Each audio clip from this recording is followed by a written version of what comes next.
E aí pessoal, tudo bem? O meu nome é Paulo Hatz, esse aqui é o Livraria em Casa. E o vídeo de hoje, gente, é um vídeo pesado, tá? Já aviso a vocês. É um vídeo pesado, é um vídeo tenso, é um vídeo denso, mas que eu fiquei com vontade de fazer porque assim que eu terminei de fazer a leitura de A Redoma de Vidro, da Sylvia Plath, fiquei curioso em pesquisar um pouco mais sobre a autora. E eu já sabia de algumas coisas, de algumas histórias. Eu já sabia, por exemplo, que ela tinha se suicidado depois que ela terminou de escrever o livro, de publicar o livro, na verdade. Eu fui pesquisar mais e tal pra entender um pouco melhor e eu fiquei horrorizado com as coisas que eu descobri. Então a gente vai falar sobre depressão, a gente vai falar de coisas pra baixo, tá? Depressão, suicídio, abuso, agressão. Então fiquem todos cientes e atentos, pois o assunto é um pouco pesado. Um pouco não, bastante, eu acho. Mas eu fiquei curioso e depois de pesquisar tanto, eu fiz um tweet, inclusive, falando sobre isso lá no meu Twitter. Se você não me segue no meu Twitter, é Livraria em Casa. E assim, eu não esperava. Eu achei que esse tweet fosse dar, tipo assim, 100 likes, 200, que é o mínimo, né? E assim, foi muita gente comentando, muito retweet, muita gente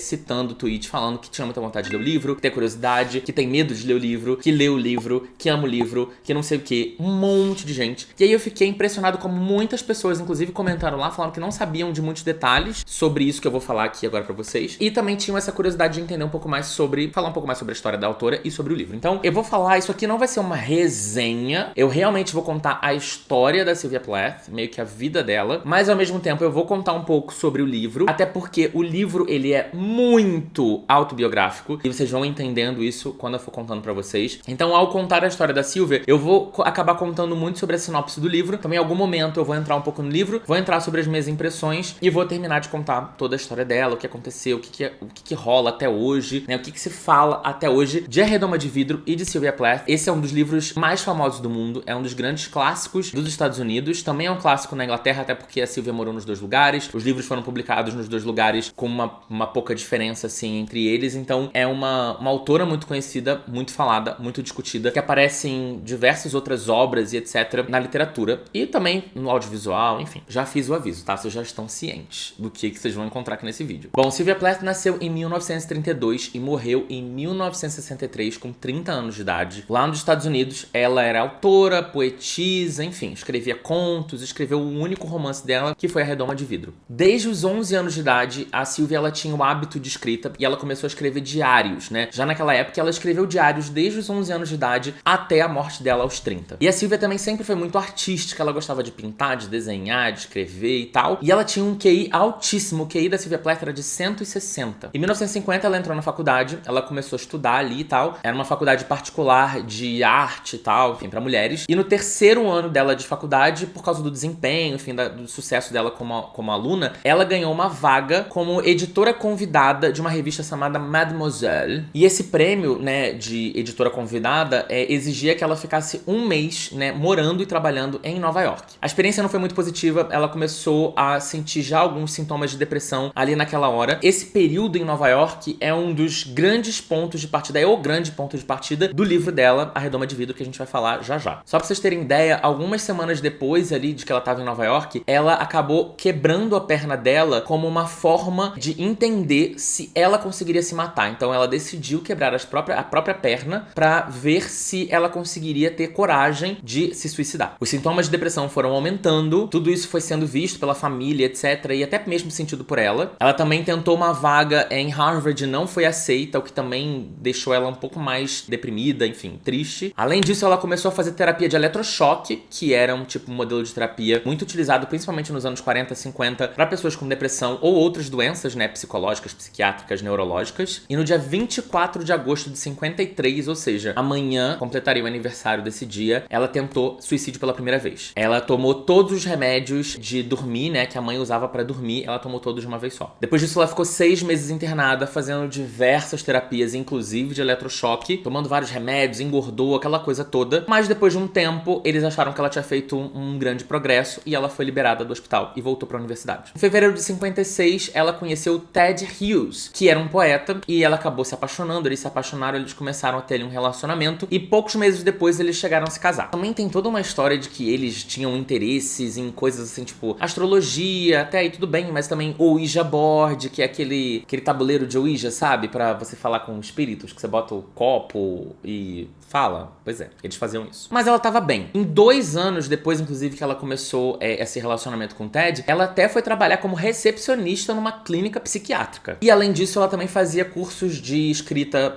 criativa e tal. E porque ela estava trabalhando numa clínica psiquiátrica e além disso, fazendo um curso de escrita criativa, né, os professores, outros alunos e tal, todo mundo incentivava ela a escrever mais sobre essa experiência pessoal, lidando com a depressão, tudo isso, enfim, escrever mais sobre o que aconteceu até aquele momento da vida dela. E ela efetivamente começou, ela ainda tinha muita dificuldade de falar sobre o assunto, de escrever sobre o assunto, de colocar aquilo pra fora, vergonha, etc. Não era uma coisa muito aceita, né? Isso era 1950 e pouco, tá, gente? Isso era realmente um tabu ainda de ser falado. 2 anos pra frente, em abril de 1960, ela teve a primeira filha dela, que é a Frida. E em outubro desse mesmo ano, ela publicou o primeiro livro dela de poesia. Em fevereiro de 61, no ano seguinte, ela teve um aborto. Ela estava grávida do segundo filho do casal e ela teve um aborto. E nas cartas que ela escreveu pro terapeuta dela, ela conta que o marido, Ted, bateu nela 2 dias antes do aborto. Em agosto de 61, né, alguns meses depois disso, ela terminou de escrever A Redoma de Vidro, né, esse único romance que ela escreveu. Em agosto de 61 também, nesse mesmo mês que ela terminou de escrever A Redoma de Vidro, ela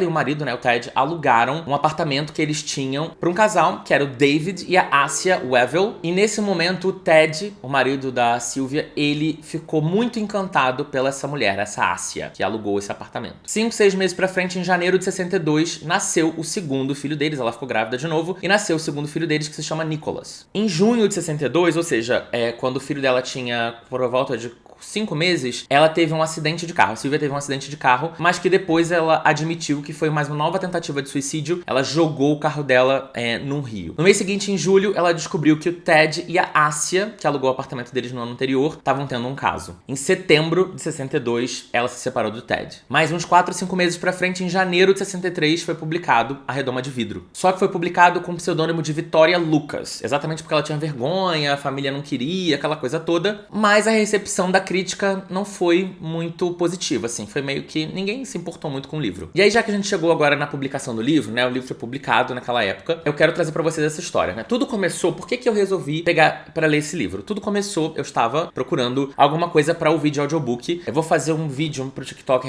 daqui a pouco, inclusive pro TikTok do Esquilo, que eu vou falar muito sobre quando eu tô ansioso. E eu acho que tudo casou muito com esse livro. E é exatamente aí que eu quero chegar. Quando eu tô ansioso, em alguns momentos eu tô mais ansioso do que outros, eu não consigo ler livros físicos ou e-books, sabe? Eu fico muito travado, é muito difícil, porque eu leio um parágrafo, não me concentro, ou alguma coisa tira minha concentração por causa de alguma coisa acontece, um barulho, sei lá, e eu me desconcentro, ou eu leio uma página e tô cansado, tô com sono, aí quero dormir. Então assim, eu já falei pra vocês, eu tenho depressão e tenho ansiedade. A minha depressão é bem leve, graças a Deus, e eu espero que ela fique assim o resto da vida, mas eu tenho que sempre ficar de olho. E eu tenho ansiedade, mas a minha ansiedade, ela é mais crítica, assim. Eu tenho problemas com ansiedade a minha vida inteira. Eu já me entendi que tem esses momentos em que eu não consigo focar. Então, assim, não é ressaca literária, é a ansiedade. Eu estou ansioso e eu não consigo me dedicar a alguma coisa que precise da minha atenção tão grande assim quanto ler um livro, né? Que é me desconectar do que tá acontecendo e me focar ali. Uma coisa que eu faço quando eu tô assim é ouvir audiobook. E aí eu tava ali, entrei no aplicativo do Esquilo pra procurar algum audiobook pra ouvir e tinha lá Redoma de Vidro e eu falei,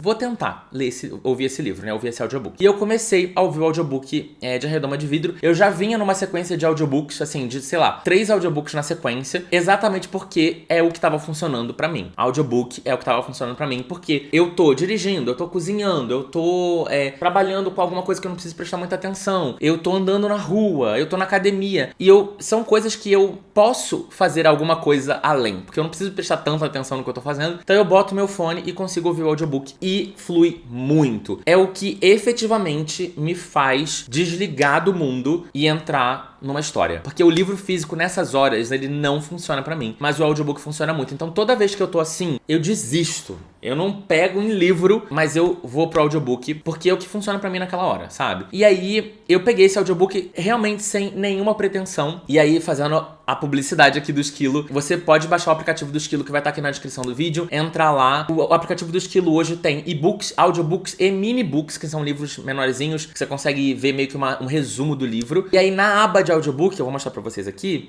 ó, chegar meu celular aqui bem perto pra vocês verem, tá vendo? Só clicar aqui em cima, ó, tem e-books, audiobooks e minibooks. Clicou em audiobooks, aí você vai dar uma rolada aqui na tela, enfim, vão aparecer várias opções e eu achei a redoma de vidro. Bom, sempre bom reforçar que você precisa colocar o seu número de celular, né, pra ver se a sua operadora e o seu plano com a sua operadora te dá acesso a todos esses e-books e audiobooks que eu sempre falo aqui no canal. Mas olha lá, procura se te dá o direito pra ouvir a redoma de vidro e eu recomendo muito. E aí agora eu vou entrar sobre o livro, sobre a minha opinião, sinopse, etc, etc. A Redoma de Vidro conta a história de uma mulher, que é a Esther. Ela tem 19 anos de idade quando o livro começa. Ela tá na faculdade e aí ela ganha uma bolsa pra trabalhar numa revista chamada Mademoiselle em Nova York. Assim como eu já falei pra vocês que aconteceu na vida da Sylvia. Ela vai pra Nova York e ela chega lá e aquilo é realização de um sonho pra ela. Ela tá em Nova York, ela tá trabalhando com o que ela gosta de trabalhar. Ela tá, tipo assim, saiu da cidadezinha do interior, ela tá tendo várias oportunidades, várias coisas que ela só vê na televisão, nas revistas e tal. Ela tá vivenciando aquilo na prática, no dia a dia. E o que ela sente é uma coisa que trava ela, uma coisa que impede com que ela seja feliz. Ela não consegue aproveitar o momento, ela não consegue se dedicar, ela não consegue ser produtiva, ela tá travada, ela tá presa. E ela tem noção, ela sabe o que tá acontecendo com ela sabe que é a depressão. E aí o livro vai contando esse tempo que ela tá em Nova York e depois, quando acaba esse período, que ela volta pra casa dos pais e tal, e ela começa a pensar qual vai ser o próximo passo na vida dela, na carreira dela e tal. Só que ela vai ficando cada vez mais confusa, ela vai ficando cada vez mais imersa na doença. Tem essa coisa de perna quebrada também e tal. E ela vai pro hospital, enfim, vocês não precisam entender, né? A sinopse do livro, ela vai pro hospital psiquiátrico, ela vai passar por todo o tratamento psiquiátrico, um pouco parecido com a história da própria Sylvia. O que foi muito interessante pra mim lendo esse livro é que esse é um livro que fala sobre algo que eu consigo me relacionar. Quando eu tava lendo, logo nesse início do livro, e ela vai contando sobre como ela tá em Nova York e ela tá vivendo o sonho da vida dela e ela não consegue se divertir, ela não consegue aproveitar, ela não consegue fazer o que ela planejou fazer, entendeu? E eu pensei, meu Deus, eu já vivi isso muito antes, né? Como vocês sabem, eu fui demitido da Netflix no ano passado e quando eu fui contratado pela empresa, foi em 2018, eu me mudei pra São Paulo, a minha vida mudou completamente. Minha vida mudou completamente. Eu me mudei de cidade, vim morar em São Paulo, que eu nunca tinha morado antes. Eu mudei de apartamento, eu nunca tinha morado sozinho em outro apartamento. Quer dizer, eu já tinha morado com a minha mãe, depois eu tava morando sozinho no Rio. E aí eu ia morar num outro apartamento que eu não conhecia, etc. Eu tinha que procurar, enfim, tudo aquilo. Eu mudei de tudo. Eu mudei e depois de 6 meses o meu relacionamento terminou. Eu tinha um namorado na época. 6 meses depois que eu mudei pra São Paulo, meu relacionamento acabou. Então assim, tudo mudou. Muito. E eu não conseguia curtir. Aquele meu primeiro ano aqui em São Paulo, eu vivia realmente, gente, aquilo ali pra mim hoje é o retrato da depressão. E eu não entendia. Eu estava muito desanimado. Eu ficava a semana inteira desanimado. No trabalho, desanimado. As pessoas me perguntavam, tipo, por que você tá assim? Ou o que tá acontecendo? Não sei o quê. Eu fiquei um mês em Los Angeles quando eu fui contratado pela empresa. Eu fiquei um mês na matriz da Netflix em Los Angeles, trabalhando em Los Angeles. Eu fui para Los Angeles, eu fiquei um mês num apart-hotel chiquérrimo. Chiquérrimo, gente. O apart-hotel que eu fiquei custava $16 mil por mês o aluguel. Era assim, surreal. Era surreal. Era um apartamento pra mim. Era uma sala gigantesca com uma mesa pra 6 lugares, sofás enormes, janela de teto ao chão, uma cama gigantesca, um guarda-roupa, um closet, um banheiro enorme com banheira. E eu, tipo assim, eu não conseguia viver aquilo. Exatamente porque eu sentia que eu não pertencia àquele lugar, entendeu? E aí, na minha segunda semana em Los Angeles, o meu chefe chegou pra mim e falou assim, eu não sei o que tá acontecendo com você, mas eu preciso que você seja a pessoa que eu entrevistei, tá? Porque a pessoa que eu conheci e que eu contratei não é essa. Porque eu tava em pânico. E mesmo depois de passar por isso, aí eu melhorei um pouco, aí ele me elogiou, eu fiquei bem e tal. Voltei pro Brasil e depois eu voltei pros Estados Unidos de novo. Eu fui em setembro pros Estados Unidos, eu fiquei um mês lá. Eu voltei em dezembro, eu fui de novo pros Estados Unidos, eu voltei. Em fevereiro eu fui pros Estados Unidos de novo. Em abril eu fui pro Japão, eu voltei. Em maio eu fui pros Estados Unidos de novo. Em agosto eu fui pros Estados Unidos de novo. Só pra vocês terem uma ideia de como que foi aquele meu primeiro ano de empresa. E eu não conseguia aproveitar nada. Eu não conseguia estar feliz, eu não conseguia me divertir, eu não conseguia curtir. Eu não conseguia nem gastar o dinheiro que eu ganhava. Eu tinha medo de perder o emprego a qualquer momento e ficar desempregado e aquela coisa toda. O que eu quero dizer é, eu me vi muito no lugar dessa menina. Porque eu realmente tive a oportunidade da minha vida e eu não conseguia curtir, eu não conseguia me divertir, eu não conseguia aproveitar aquilo. Em suma, o livro primeiro é uma experiência muito imersiva sobre o que é depressão. Aos poucos, você vai vendo que realmente a visão dela de realidade começa a ficar meio deturpada. Ela faz coisas, ela fala coisas, ela pensa coisas que você sabe que não fazem sentido na vida real, mas que na cabeça dela começam a fazer sentido porque ela vai mergulhando cada vez mais na doença. Então ele é um livro, eu não acho que ele é um livro que te empurre pra baixo, eu não acho que ele é um livro que te coloca... Tem algumas pessoas que dizem que se sentiram mais deprimidas e que ficaram... Porque eu acho que ele é um livro que abre os olhos pra pessoa entender o que é a doença. E tem muita gente que não sabe. Eu só fui procurar ajuda em 2021, entendeu? E eu comecei a ter esses sintomas até antes de 2018. E eu só fui efetivamente procurar ajuda, ir na médica, começar a fazer um tratamento, voltar a fazer terapia. Eu tinha parado de fazer terapia em 2014. Eu só voltei a fazer terapia em 2021. Então eu fiquei 7 anos sem fazer terapia. Então assim, eu acho que pra mim não foi um livro que me fez mal, porque eu já tinha chegado à conclusão do que eu tinha há 9 meses atrás, né? Na verdade mais, foi em novembro de 2021 que eu fui na psiquiatra pela primeira vez. Mas pra vocês terem noção, não foi nem eu que marquei minha consulta, foi o Rafael, porque eu não tinha vontade, eu não tinha ânimo. Eu falei pro Rafael assim, eu preciso fazer alguma coisa, eu preciso de ajuda, porque tem alguma coisa muito errada acontecendo, eu não tô conseguindo ser produtivo, eu não consigo ter memória, eu esqueço tudo, eu perco dinheiro, eu esqueço de fazer as coisas, eu não tenho vontade de fazer as coisas, eu quero ficar deitado, eu quero ficar dormindo, eu não tenho criatividade, eu não tenho ânimo, eu não tô curtindo, eu não tô aproveitando, o meu canal tá indo bem, eu tô ganhando dinheiro, mas eu não tô curtindo, eu tô em pânico o tempo inteiro, e eu não tinha ânimo nem pra procurar, marcar um psiquiatra. Todas as pessoas que falavam comigo que eu tentava marcar não dava certo, eu não tinha vontade, eu olhava pra pessoa, pra fora da pessoa e falava, não quero. Aí eu falava com a pessoa, não quero. Então assim, eu meio que fui, Rafael marcou e falou, vai, e aí eu fui e, tipo, deu tudo certo, eu tô fazendo tratamento, remédio, blá blá, indo periodicamente, semanalmente na minha psicóloga e de 2 em 2 meses na psiquiatra. Então assim, hoje, nossa, quando eu paro pra pensar, eu falo, meu Deus, eu saí de um lugar muito bizarro. E olha que a minha psiquiatra falou, você tem sintomas leves de depressão. Então imagina uma pessoa que tem realmente sintomas mais avançados, sabe? Então, realmente, eu acho que pode ser que, se você não foi diagnosticado ainda, pode ser que o livro, ele mostre alguma coisa que você talvez ou não queira ver, ou você suspeita, mas não tem certeza. Porém, nem tudo é depressão, tá, gente? Ansiedade parece depressão, então tem um monte de outras coisas que podem realmente ser justificadas, mas o ideal é sempre você procurar tratamento. Psicólogo, psiquiatra, enfim, etc. O ponto, pra mim, mais complicado desse livro é algo que a gente vai discutir mais pra frente. A Sylvia Plath, ela era racista, né? Então isso é um complicador. Ela era racista, ela debochava de asiático, ela debochava de judeu, ela debochava... E não só nesse livro, mas em outros trabalhos dela, que eu já pesquisei e entendi. Mas esse livro também tem uma cena que ela é muito babaca com um homem negro, é uma visão muito estereotipada. É o único homem preto do livro inteiro, como se os Estados Unidos não tivessem pessoas pretas, né? Só tem um homem preto no livro dela, e ela trata esse cara, assim, o jeito que ela descreve ele, ela usa palavras muito pesadas e tal. Isso é muito discutido por, né, pessoas especialistas na obra dela e tal. E em outros poemas, em outras coisas, ela também já falou coisas pesadas, que daqui a pouco eu vou chegar nisso. O ponto é, ela escreveu esse livro nos anos 50, ela tem depressão, blá, blá, blá. Mas as pessoas pretas, elas já existiam nos Estados Unidos, a gente já convivia com elas aqui no Brasil, lá também. Então, assim, era uma coisa meio um pouco difícil de você tolerar. Claro que, talvez se a Sylvia Plath estivesse viva até hoje, ela poderia ter se arrependido, pedido desculpa, feito algo pra se redimir desse tipo de tratamento, mas não aconteceu, ela morreu,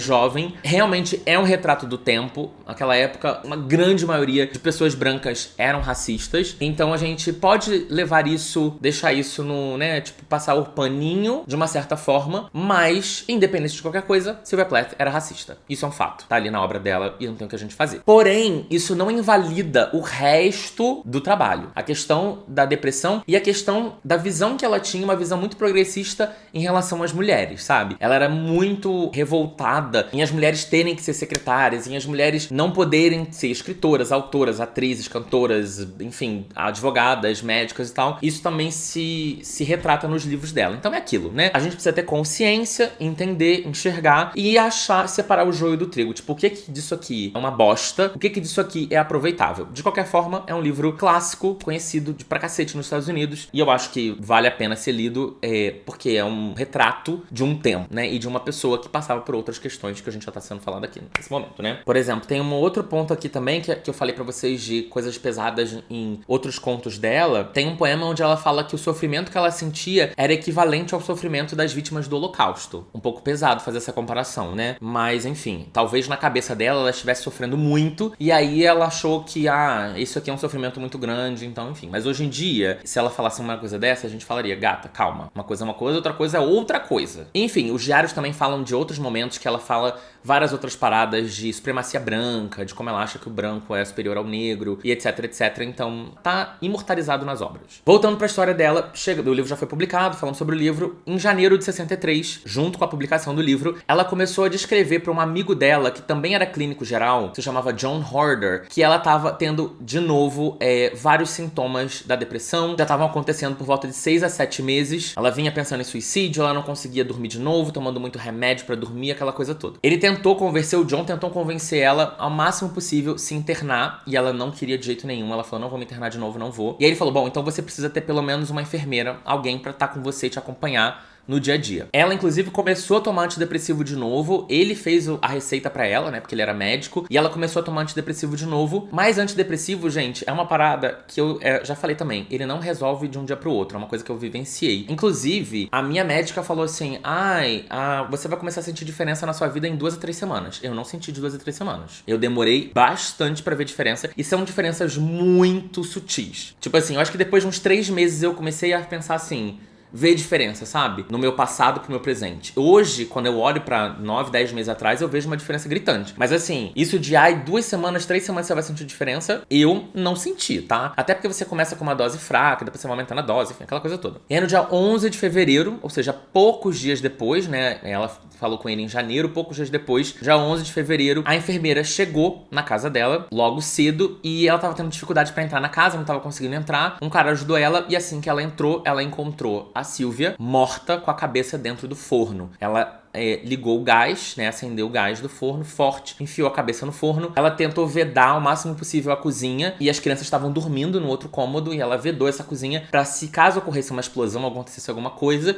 não chegasse nas crianças ou as crianças também não conseguissem entrar, nem o gás vazasse pra outras partes da casa, enfim, matasse as crianças, aquela coisa toda. Como eu já tinha dito, ela tinha 30 anos de idade quando isso aconteceu. E aí temos o caso do Ted Hughes, né? O marido dela, que, né, se separou dela e que tinha esse caso, né, com essa outra mulher. E aí as coisas começam a piorar. Se vocês acham que tá pesado, ainda vai piorar, tá? Bom, eles eram casados ainda, eles não tinham se divorciado quando ela morreu, então ele herdou tudo, inclusive os livros, inclusive o trabalho escrito dela, contos, poemas, etc. Ele herdou tudo, inclusive os diários. E aí que entra a treta. Existem diversos indícios de que ele jogou fora alguns diários, principalmente os últimos diários, os diários que mais incriminavam ele. Ele mesmo disse que ele não queria que os filhos tivessem que ler certas coisas que a mãe escreveu. E como ele herdou, tudo era dele. Ele podia fazer o que ele quisesse, entre aspas. Ele também perdeu coisas que ela já tinha escrito. Parece que tinha um outro livro escrito e ele também perdeu, ou jogou fora, ou queimou, ou sei lá o que aconteceu. E alguns dos diários, ele colocou um selo de proteção, tipo uma confidencialidade, que ninguém poderia ler até 2013. Isso foi em 63. Ele colocou 50 anos de confidencialidade em alguns dos diários. Uma coisa positiva disso tudo é que os direitos autorais dos livros foram todos eles colocados numa poupança, tipo numa conta de investimento pros filhos, né? Pra Frida e pro Nicholas. Inclusive, depois que ela morreu, ele trabalhou intensamente pra divulgar mais os livros, pra divulgar mais o trabalho dela, trabalhou com vários outros autores e, enfim, celebridades, intelectuais, etc, pra fazer com que a obra dela tivesse um tamanho, até porque ela tinha publicado e todo mundo tinha cagado pro trabalho dela, né? E aí ele, junto com mais um monte de gente, começou a trabalhar pra divulgar cada vez mais aquilo, até porque, né, o dinheiro ia rolar. A coisa fica um pouco mais bizarra. Em 69, ou seja, 6 anos depois que a Sylvia Plath tinha se suicidado, a Asia, ou Asia, a amante, atual namorada, não sei exatamente como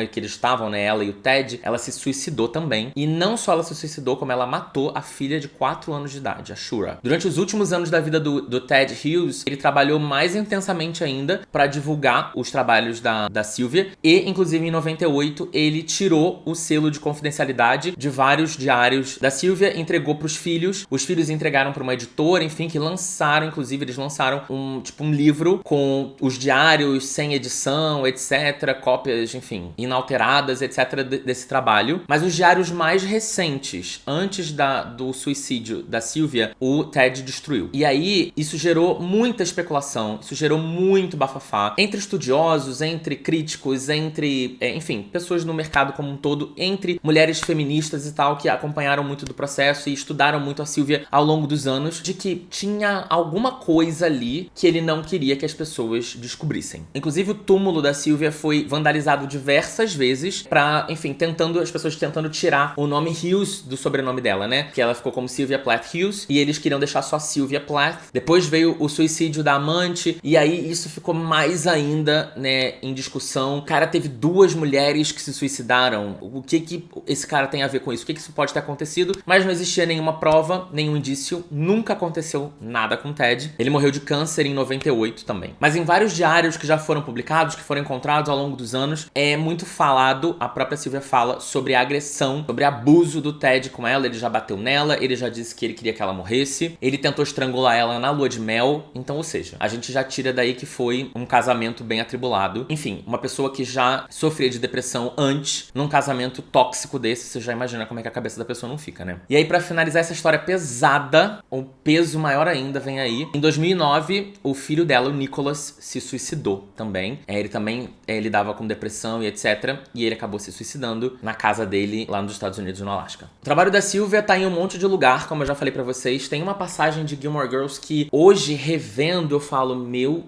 Deus... Quem que aprova essas coisas, né? Eu vou até fazer uma tradução rápida pra vocês aqui, por exemplo. A Rory Gilmore, né? Ela quer escrever o ensaio dela, né? O trabalho dela, a tese dela, pra conseguir entrar em Harvard. Lá nos Estados Unidos tem muito esse negócio, você tem que escrever tipo uma redação. E ela quer escrever sobre a Sylvia Plath. A mãe dela, Lorelai, fala que talvez mande uma mensagem errada. Não mande uma boa mensagem. Aí a Rory fala, por conta da questão de que ela enfiou a cabeça no forno. E aí Lorelai fala, sim, embora ela tenha feito um lanche pros filhos antes, né? Mostrou um pouco de instinto maternal. Uma pequena piada sobre o suicídio da mulher com a cabeça no forno. Não sei se foi de bom tom, mas outras eras, né? Outras épocas onde as pessoas falavam, faziam coisas e ninguém discutia muito sobre isso. Bom, gente, enfim, essa foi a história da Sylvia Plath, essa é a história de A Redoma de Vidro. É um livro muito marcante, é um livro muito interessante. Foi uma experiência mais imersiva ainda porque eu vi o audiobook. O que é legal do Esquilo também é que os audiobooks são em português, então você consegue ouvir. Eu ouvi numa velocidade até mais alta, consegui ouvir esse audiobook, acho que em umas 4 horas e meia ou 4 horas, foi realmente bem rápido. Ele não é um livro muito longo, tem 200 e poucas páginas. Então, se você tem interesse de ouvir o audiobook gratuitamente, o seu plano dessa possibilidade, como eu já falei, vê aqui no link da descrição, entra lá, coloca os seus dados, seu celular, vê se o seu plano cobre, e vê se você consegue encontrar a Redoma de Vidro, tá lá disponível. E é isso, ficou essa discussão, ficou esse pensamento, foi uma experiência bem bizarra ter lido e descoberto tudo isso depois de ter lido o livro, né? Eu não sabia antes, eu sabia só do suicídio, mas eu não sabia de todos os outros detalhes. Fica aí, de novo, o aviso pra quem for ler o livro. Tenham cuidado, se conheçam bem, estejam equilibrados, se tratando, se vocês acham que tem alguma questão. Mas é um livro muito interessante, apesar dos outros problemas que eu já levantei aqui, tá? Apesar daquelas questões ali, ele é um livro muito interessante, é um livro muito bom. E eu acho que mostra muito bem a cabeça de uma pessoa que tá passando por uma questão como essa, que vai pra uma clínica, que se interna, enfim. Todos os tratamentos daquela época, que eram tratamentos bizarros. Bom, é isso. Espero que vocês tenham gostado desse vídeo, por mais pesado e bizarro que eles sejam. Mas eu gosto de trazer esse tipo de coisa pra cá também, porque eu gosto dessa coisa meio documental, de estudar e de trazer essas histórias pra vocês. Dá um gostei desse vídeo que me ajuda muito, se inscreve no canal que me ajuda mais ainda. Siga as redes sociais do canal que estão todas aqui embaixo. E é isso. Um beijo, até o próximo vídeo. Tchau, tchau.